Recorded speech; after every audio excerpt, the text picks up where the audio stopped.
And in the fulfillment of the prophecy of the time of the end, when Jesus said, when they asked him, what will be your sign? One of the parts of that sign of the time of the end was that global preaching work. But that prophecy was only in reference to the temple, the third temple. No, it wasn't. If you read the beginning of Matthew 24, it was. No, Jesus, he was referring to his presence. Did Jesus come back in the first century as a second presence? I would say there's no historical evidence, but if you read the scriptures, it seems to indicate that was the case. Yeah, there's no historical reference to that. So there's no proof of that. But there's a debate. It's called futurism or so either Jesus had a second coming in the first century or it's still future. So there's. Well, it's still future. Well, he said there would be a different war than ever before, where nation and against nation, kingdom, and there was. Well, there's always been wars and earthquakes. But if you pull the Bible and you read the beginning of the chapter before he gets into that, you have to look at the setting. The setting was that the apostles were admiring the temple. Yeah. Right? And they're saying, well, like, look at this. And Jesus said to him, he took a stone, not a stone will be thrown down upon a stone. And then they turned him in, and when they sat down, they said, well, tell us, when will these things be? And then he went on to just give the prophecy in chapter 24 that we always reference, but it goes back to that original question or conversation, which was in reference to the temple, which was that the temple would be destroyed, which happened in 70 CE. No, they weren't asking about the temple. They were asking about Jesus' presence. What will you be the sign of your presence and the conclusion of the system of things? Yep. They weren't talking about a temple. Okay. I mean, the temple is there, but that's what started the conversation. Yeah, so what? What do you mean, so what? The question was... Jesus made the point that something significant would happen. This temple, which took how many years to build, would all of a sudden be thrown down. That's a pretty significant statement. So they said, well, when will these things be? Well, I think we were talking to the Pharisees at the time about the temple. But he was talking about... Because he talked about he would return and so on. And so did he? Did he return? He would have had to have in 70 CE. And did he?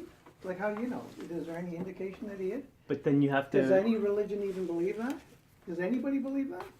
But there's a debate among Christians of whether that had taken place in 70 CE or is it still future.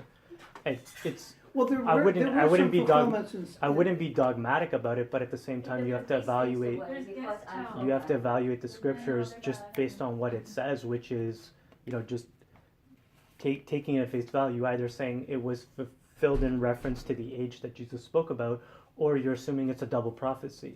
There's no indication in the scripture that it was a double prophecy. Yeah, but there were certain things in that prophecy that weren't fulfilled in the first century. So there was a fulfillment in the first century. But what wasn't fulfilled? Matthew 24. Here, we got the big Bible here.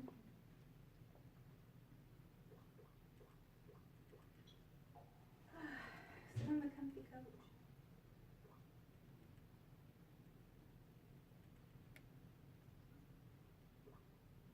And I'm not saying my perception or view is correct. I don't like you said, I don't think most Christians believe that, but I think just when you read the scriptures and all the references that Jesus makes to the conclusion of the system of things, and Paul even makes that we've come near to the end of the system of things and so on and blah, blah, blah. If you look at all the references, all of it was for them imminent, right? Even the dating of the books are post 70 CE, but there's a belief that those dates are actually much earlier, that it would have actually been before 70 CE, before the third temple was destroyed. I don't agree with that. Like I don't think you have a basis for saying that actually.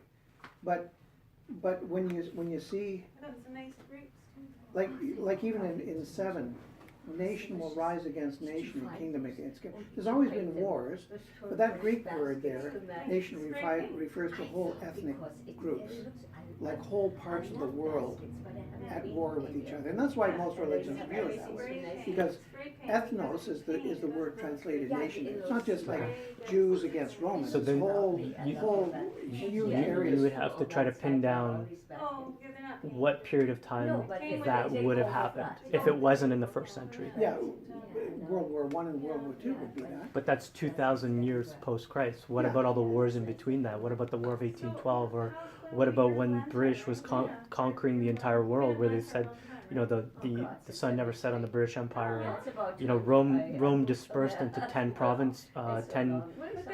provinces or whatever, after it then sort of just dissolved, right?